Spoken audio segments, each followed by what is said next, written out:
Meron ba kayong saging dyan mga kakusina? Tara, gawin naman nating pang merienda. So meron ako ditong 4 na piraso ng saging.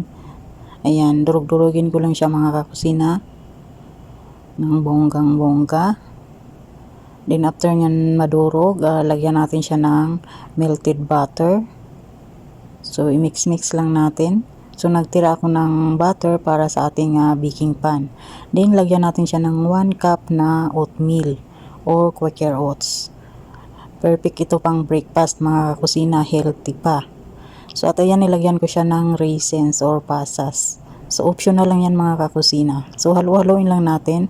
Then after natin yan mahalo, din lagyan na natin yung ating baking pan ng tira nating butter. I-brush lang natin sa ating baking pan para hindi siya manikit mamaya pag naluto na. So at ayan, nilagay na natin yung ating mixture, oatmeal mixture at banana. So ayan, i-bake lang natin yan mga kakusina sa 25 minutes for 180 degrees. Ayan na nga, ang bilis, 'di ba, my chick? So at ayan na nga mga kakusina, yummy yummy ang aking oatmeal and banana bread. Oh, 'di ba? Healthy pa. Thank you for watching. Bye.